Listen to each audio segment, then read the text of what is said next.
Hello, and welcome, ladies and gentlemen, to Beyond the Summer presentation of the StarLadder I-League Chinese match between TongFu and FTD.C. Here we're going to be going into Game 2 of the Best of 2 series with a 1-0 for TongFu. They were able to just crush it in their first game. There's some great Ember Spirit play from Q. A little bit of a different build, but definitely up the alley that he was looking for as far as really just making sure that he couldn't be killed off easily in the fights. And from there, man, just really they rocked it through a couple of major fights following a Roshan that maybe never should have happened. But there you go. We're going to be seeing Game 2 starting off with a draft underway already. Thanks once again for tuning in. I'm myself and Blaze, and let's check it out.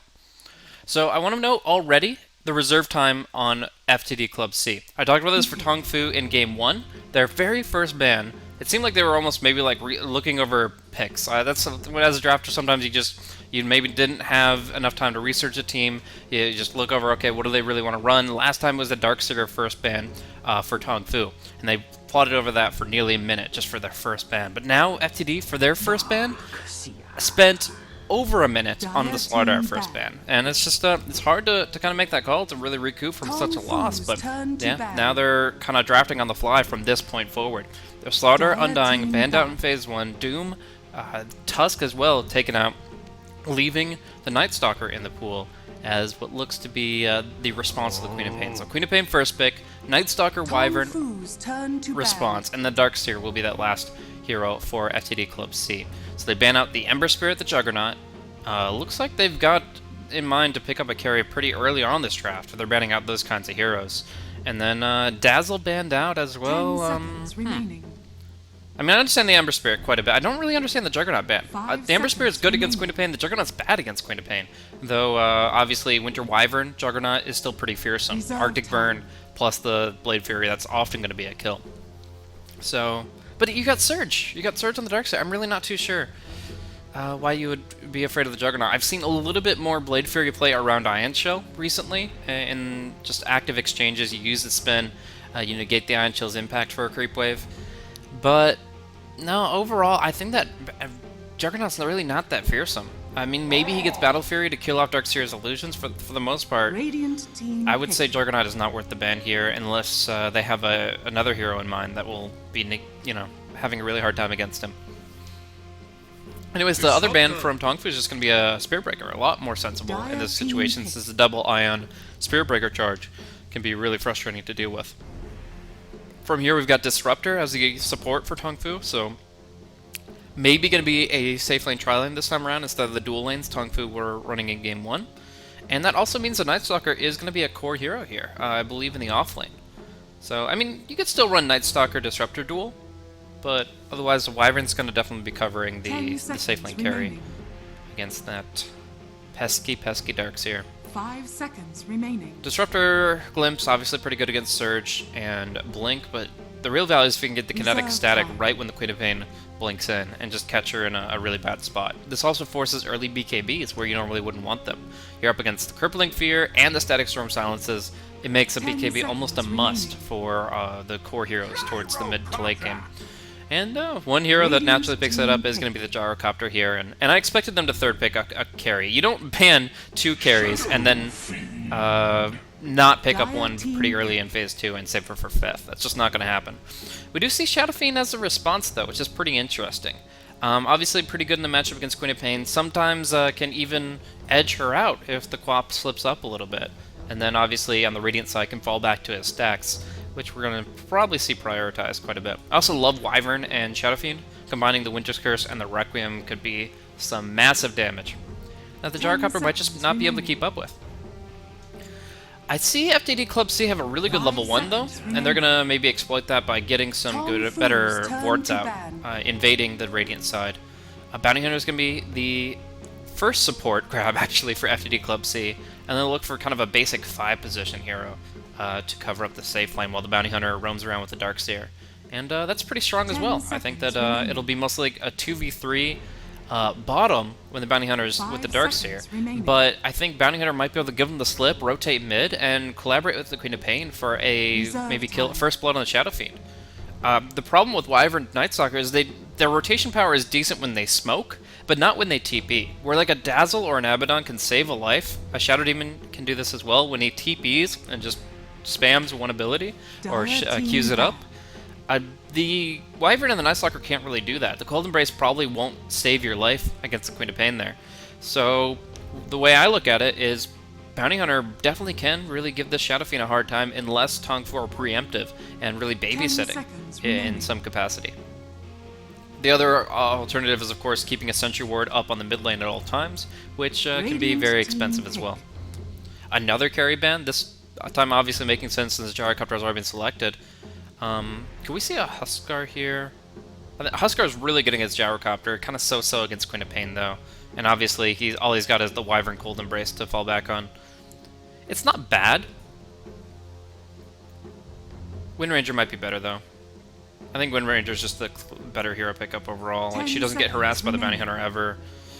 Yeah, has a lot more to do with the Gyrocopter. I don't know, they're both pretty good. But what you want to do is get a core hero that doesn't have to rely too heavily on mass flash farm, because Shadow Fiend's already occupying that role for them, so you're going to be looking for something that gets a little bit more kill emphasis and less farm emphasis. That's why I bring up the Wind Ranger and the Huskar.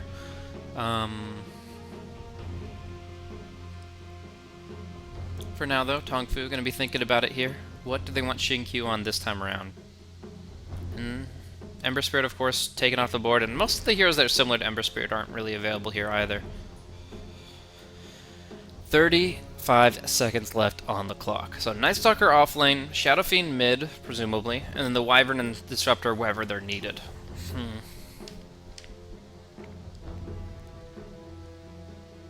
Clinks isn't too bad either. Huskar is the pick. All right, called it early. I mean, it's a hell of a hero. You are going to be looking at probably like a Vengeful Spirit for FTD.C's final pick. Ancient Apparition is actually still in the pool too. AA would probably be pretty good, but it's greedy as can be. Look with the Lion. Wow. Okay. So yeah, we're going to be looking at this Huskar, and it is definitely one of the heroes to pick in this kind of situation. It will be obviously finished off by the Queen of Pain Sonic Wave if they reserve that spell. It makes it very important that Feat, or Featuring, gets the Aghanim Scepter out pretty early on. Beyond that, though, the Lion, yeah, I mean, he's got the Disables at least. AA and Venge as options, I might prefer them, but Lion, he does have enough burst damage against the Shadow Fiend to cause issues for the Huskar, or sorry, for TongFu in general. And then Huskar is also going to be frustrated by the Hex and other Disables. It works. AA would have been a bit greedy, I'll admit, so we'll see if the Huskar even gets to go to lifesteal at this point. I think he will. I think lifesteal is still pretty important in this situation. It also looks like there's a possibility of them running the Huskar mid and the Shadow Fiend safe, and I think that's a really good audible call for when your Shadow Fiend's too heavily pressured. They don't want to constantly rotate a Disruptor or a Wyvern over to the mid lane to keep the Shadow Fiend safe. So what they might just do is put... No, they swap. No, okay, so maybe they'll put Xingqiu on safe lane and put Huskar mid against the Queen of Pain, which is a fine enough matchup. I'm seeing a pause, but I'm also seeing some red numbers indicating a disconnect here. So I might be jumping out of the game and then back into it for a very brief time. Yep, looks like we'll do a quick reconnect. But overall, yeah, I love the Huskar pick, but I still see some potential for the FTD.C to bring it back. I mean, they still have a decent lineup when it comes to the laning phase. Maybe they stamp a courier, wreak some havoc in general. I don't think Huskar is like an auto win this game. It's nice. It's like I said, good against Gyrocopter, good against the dire draft, but it's not like an auto win, and they will have tools to deal with it towards the mid game.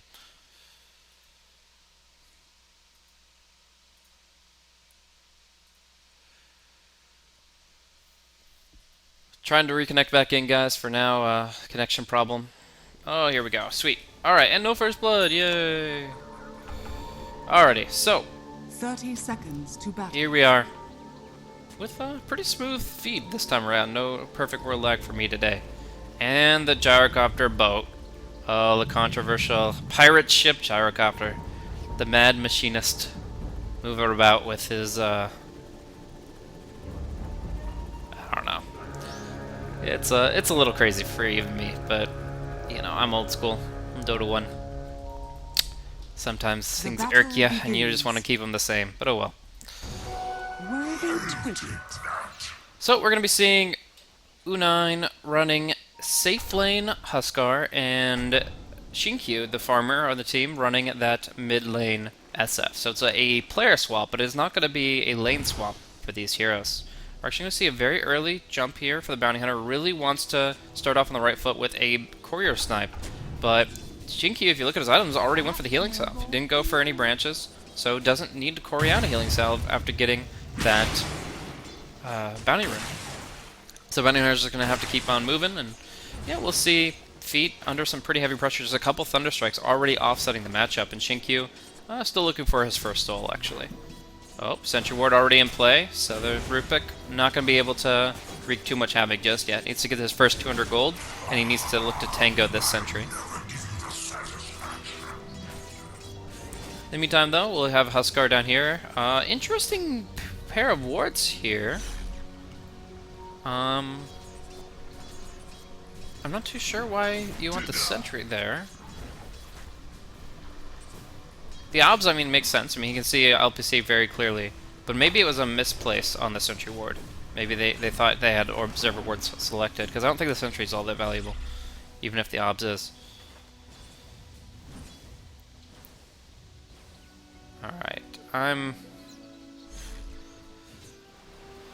seeing Zexbingo offlane with the Mango here, a lot of HP regen to work with. So although A1 will do his best to zone him out, it still looks like Nightstalker will get a decent bit of experience. He should be like level 4 by nighttime, which is plenty to get involved.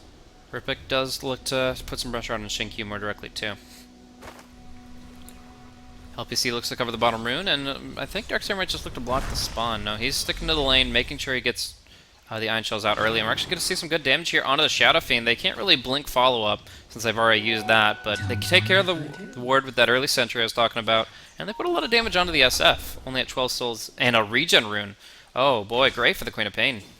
Up top, Nightstalker gets caught by the Impale, and it looks like it's going to be the Rock and Frost to bring him down for the first blood. Already Monet starting off on the right foot. Dire's top tower is under attack. So I'm really confused about this Sentry Ward. I think this is actually blocking spawn, I'm not sure, but if they did block their own spawn, I really don't have words for it. Other than the fact that Reborn did mess up some of the trees and spawn boxes, but I don't think that was one of them.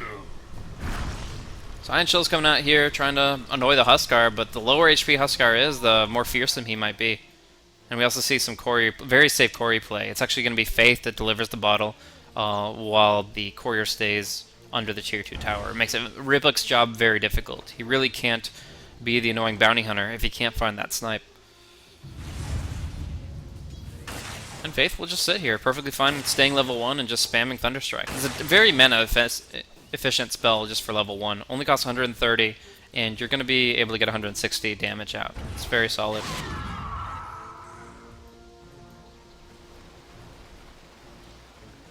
In the meantime, interesting enough, Zexbingo has a TP in case he maybe gets impaled Hex and then has to TP out in the 3-second window. Maybe he will survive.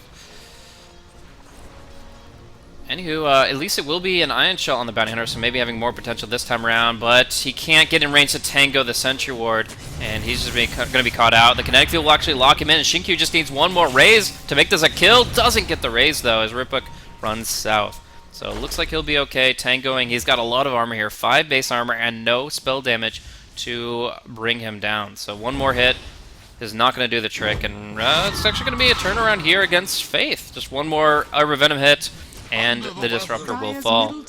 Wyvern unable to help his support bro.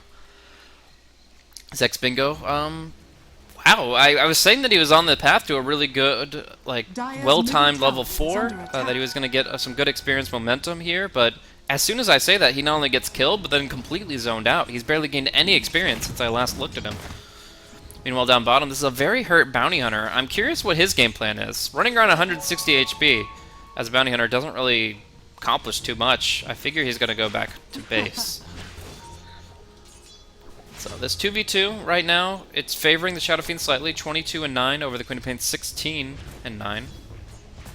And the stacks are going to be coming out from Faith here. Already, is that a triple? No, no, no, no, no. Just a lot of creeps all gathered together. It is going to be... No, it is. It is. There's, yeah, two trolls like stacked on top of each other. It was awkward there. But now we're looking at it's still a triple stack, no quad. But, yeah. Winter Wyvern looking for an opportunity here. Dire don't have enough vision to really see this coming if they just use the Arctic Burn over the cliffs. But if they go into this part and try to wrap it, then obviously going to be seen. Dire's top tower is under attack. So abandoning the bottom lane here, Darkslayer has left. He's been forced out by the Huskar too heavily. He gets the Soul Ring and he just wants to do what he can. We're actually going to see the Queen of Pain now. If she goes forward at all, she could easily die to the Arctic Burn here. The Splinter Blast will not connect, but Zexbingo coming in with the level 1 Void, and they are going to catch out the Queen of Pain and cancel the TP of an ally. It looks like maybe the Lion looked for the TP. So nice flanking position there for the Night Stalker. Much needed experience for him as well, and they'll put a lot of damage in this tier 1 tower while the Queen of Pain is down. Bounty Hunter maybe looks to at least cover the rune, but Faith is one step ahead. And he's going to get a bounty room for himself. So it's a little bit annoying for the Disruptor, but I don't think he'll go down here. Ripbook just not strong enough at this stage to do more than pat him on the back. Huskar rushing out the armlet before boots, not uncommon, and a lot of value out of this Helm of the Iron Will as well. He's just going to have an uncontested free farm lane, though honestly only 27 and 28, missing out on some last hits, presumably under tower. Base damage of Huskar isn't ideal, and it might be something that U9 hasn't practiced as heavily. Ooh, a dive here. Zexbingo gets the first hit. Now looking for the Crippling Fear on a Queen of Pain. Needs one raise to get it, and there you go. Shinkyu finds himself another kill. 2-0 Shadow Fiend near the top of the CS, only behind the Gyrocopter. It's been farming on the top lane. Disruptor actually went down there. They do pick him off. He was looking to stack, and Rupuk with the Shuriken toss is going to be able to bring him down. It looks like level 1 Shuriken now freshly hitting level 4, and now trying to run for his life. Zexbingo doesn't have detection, but he does have a silence, and one more Void will do it, but Ripuk looking for the Fade Time Invis. No! The Courier! I honestly think the Courier just got that kill for Zexbingo.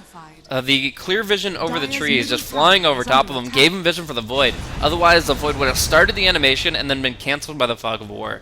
Really nice Courier usage there. I don't think they intended for that initially, but they obviously did once they found that opportunity.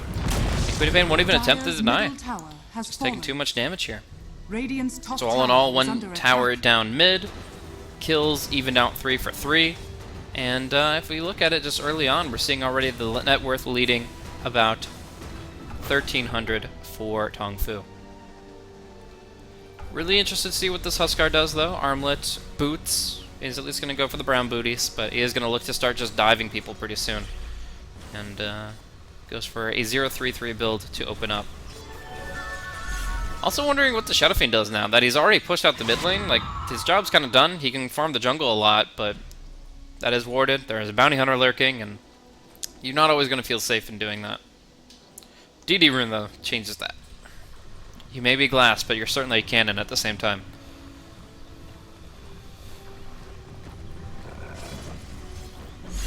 Oh, could be a smoke blade coming out here. Lion and Gyrocopter have some real kill potential. FTD just looking for some blood, and it might be on this SF.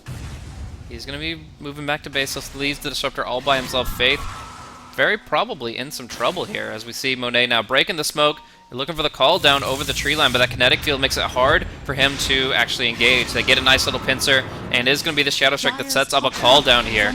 Glimpse back, delays it, but Queen of Pain still grabs the kill with the damage over time. Up top here, Ripbook, just keeping tabs on enemies here. If anybody TP'd to help out the Disruptor in mid, then instantly the Bounty Hunter would go for the cancel with the Shuriken toss. So overall, just good mentality here. It's actually right on top of his foe. But yeah, his intention there just to make sure that there is no reinforcement for the Disruptor, and it's a clean kill. Monet now is actually up top here. Shinkyu gets a good hit on him with the Raise long range. Decent chunk of his health already gone. But LPC is caught out here, and it might have to Arctic Burn over the tree line to disengage. They want to keep it casual, wait for somebody with a disable to come in. But in the meantime, TongFu are rallying 4 heroes against 2. They get the darkness out. And now I would say it's a very afraid Gyrocopter that is unable to really aid this tower Dire's top tower defensively. is under attack. U9 especially getting involved. There's no way you fight into this Huskar right now. This guy is too big with the armlet already available, and he's found his quarry in AU1. They actually want more. They want to go for the carry. They're going to go for Monet, and they get him with the glimpse as well. So AU1 going to be going down 2. That's going to be a 5-4 kill score. And that is going to be TongFu looking really strong, pressing forward here. I mean, how do you fight this Huskar? Just right now, just the 1-3-3 build, the armlet.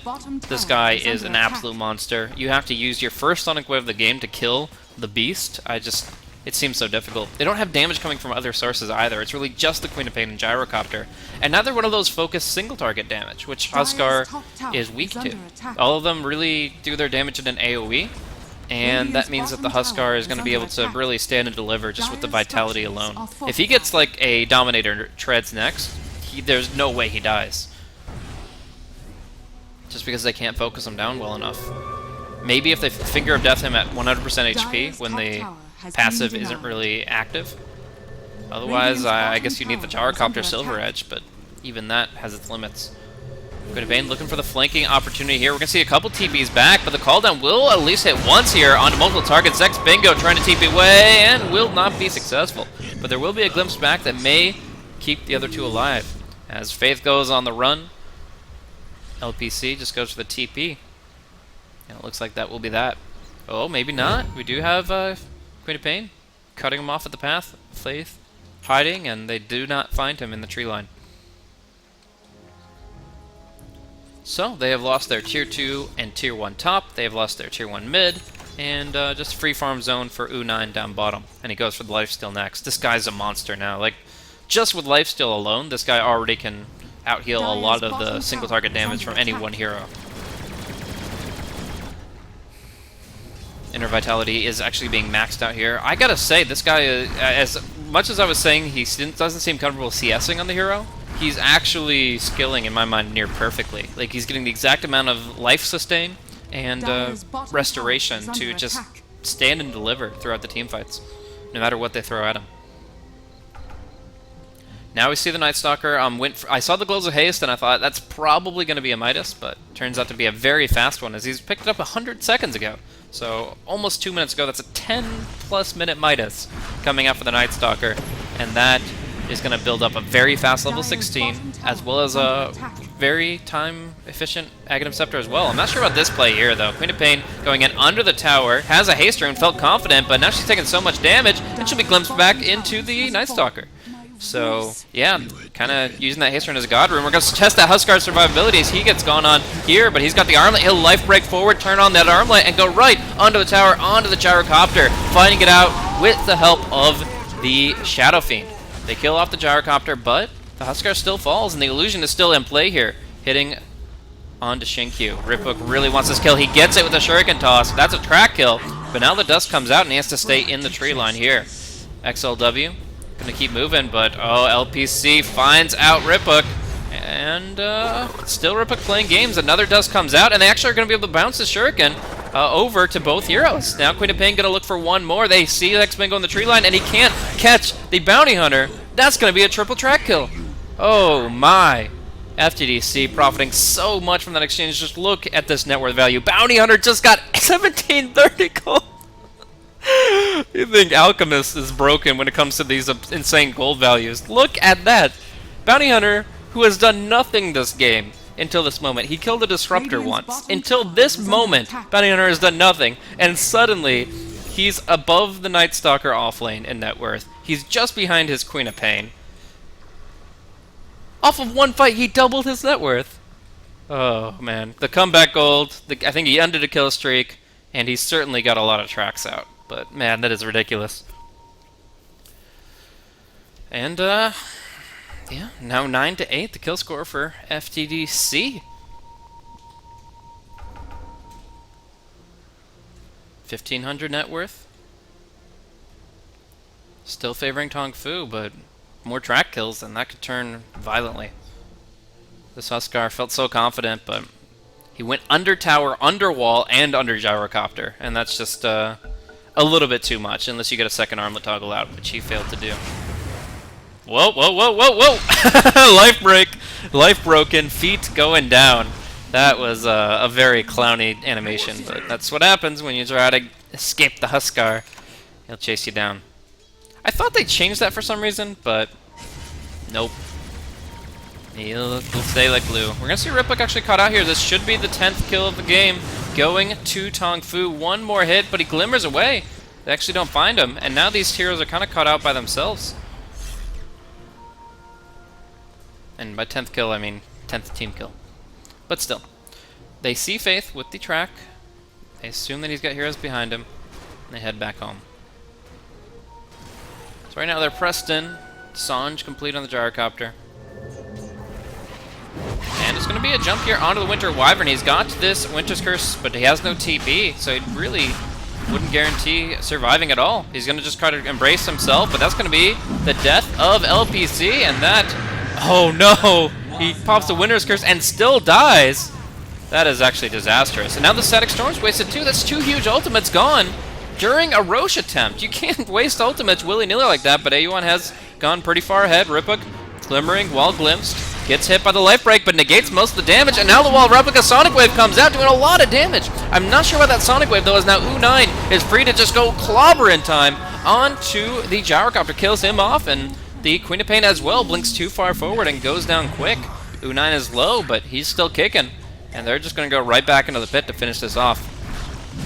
Yeah, you have to save the Sonic Wave against the Huskar. You have to make sure that it's like right when he's dropping down to that health threshold, when he's least effective. Of course, it is only level 1 ultimate, so that's hard to do, but...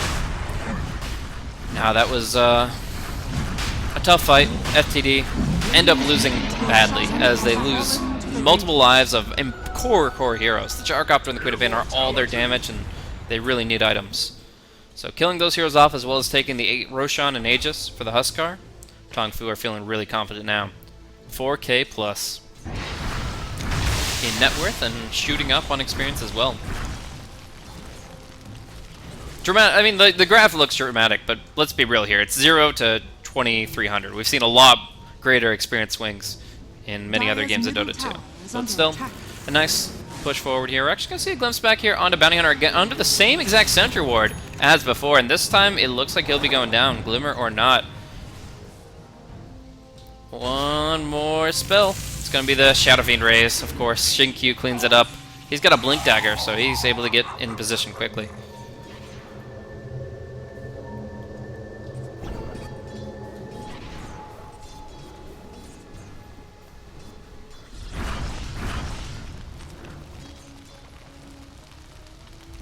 So at this point, I feel like you just build up the Night Stalker, or sorry, the Huskar in terms of strength.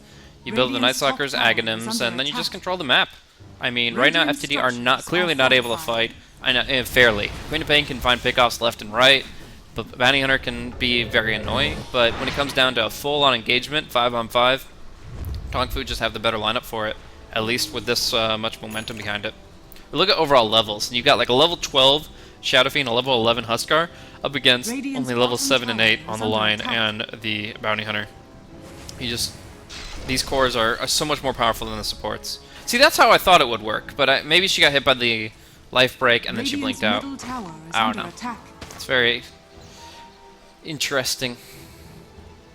And another double ward. I gotta say that they're not planning this the way that we're seeing it. And the smoke will come through, but Bounty Hunter doesn't get the chance to break it here, and this actually might be the death of the Queen of Pain. Gonna be able to get the Thunder Strike, and then as soon as she blinks back, that's a glimpse by Faith. So that's gonna be the death of the Queen of Pain, and that's gonna be a push down the mid lane. Huskar on the front line, of course, with his Aegis, but has to watch himself as his mana pool is lacking. Not usually a concern, but in this case, very important with Thunder Vitality. Gyrocopter just trying to get the next thing. It looks like maybe could be a Silver Edge still. I'm not gonna assume Sanjin Yasha until I see it. We will see, however, Ripuck caught out, Glimmer or not, he'll be going down, and that's gonna be A1 also. Just trying to hold the high ground, but it's so difficult now. They heal up the Huskar. pretty significantly with his high HP, and now he's just going to go right on the tower with that armlet ready to go. They do go for the vacuum, but there's going to be a Witch's Curse as well. Monet has to shoot the gyrocopter. That means he mitigates U9's strike, but still will fall in the end. And now U9, one armlet toggle away from just wiping them all out. And yeah, he's on a killing spree. Nice attempt with the wall vac and call down, but you need a Sonic Wave on top, and of course Feet was all the way back there. She was just respawning, I believe. Either way, there's going to be the glyph coming out. One Rax means FTD.C are in a really bad spot in terms of trying to come back here. I see another vacuum. They're still fighting in the wall. They stayed for a very long time, and they will lose the Aegis, but Zex Bingo tanky enough to withstand it all on the right side of the wall. So they're just going to go ahead and slowly poke down the barracks. That should work out for them. Do they need the range racks? It looks like they'll claim it no matter the case. No ultimates really available to thwart their intentions, but they should get back now. Bounce, bounce, bounce. That Shuriken toss. But Shinky's got the blink, and U9 is a friggin' Huskar. You don't want to. It's not just picking a fight with a bull. This is picking a fight with a semi-truck. And a Huskar will be finishing up Heaven's Halberd soon, I believe. At least that seems to be the intention. Where's that? Yeah, he's going for the Talisman Evasion now. Ding, ding, ding. We have a winner. Faith caught out. Glyphs back might not be enough. The smoke and the Tranquil Boots allow line to close in, but there's a haste rune. Are you kidding me? One of two runes that would save him there. The Invis obviously also being quite helpful. Gyro, gyro, gyro. Needs to get... Oh. Well, never mind. This is kind of the awkward timed GG that we saw in game 1. Monet actually dropped it at a weird time where just like a Rubik died. And they were like, GG. Well, this time they talked about it as a team. They know that there's no path back after the mid lane of Rex has fallen. And they just call it without making it too much more painful for them. Hopefully they learned something from the game. Maybe playing with more experienced and higher level players at least gives them some good feedback on what they need to change up, but in this case, it's a lot of things. First of all, you got to be worried about that last pick Huskar. Not that it was the most dominating aspect of the game, but it certainly didn't help. And then, just overall, I guess the Queen of Pain getting shut down as hard as she did is quite unfortunate. I feel like TongFu played around the mid lane really well with that disruptor early on, and it didn't seem like Feet was comfortable getting harassed that heavily. Still, he was able to get 4, 6, and 1 on his KDA, and Bounty Hunter did swing back with just a track triple, essentially. But just wasn't enough. 20 minutes, 44 seconds, TongFu take game 2 of this 2-game series, and that's going to bring us to a bit of a break here. We are actually ahead of schedule, guys. 50 minutes. Or no, sorry. I apparently can't see clock with glare on my screen, but 30 minutes ahead of schedule. So we're going to be waiting approximately half an hour. Maybe we'll start a little bit early, but we are going to be looking for our next match of the day. Since we just finished with TongFu and FTD.C's team, we're actually going to be looking at FTD.B versus TRG, which I believe is Thunder Robot Gaming. I've seen them once or twice. Interesting name, interesting playstyle, and you won't want to miss it. Thanks once again for tuning in here for TongFu versus FTD.C, and we'll see you guys in half an hour for the next match here in Starladder I-League China. Once again, thanks for tuning in. I am Blaze. You can follow me on Twitter at BlazeCasting, and I'll see you guys in a little bit.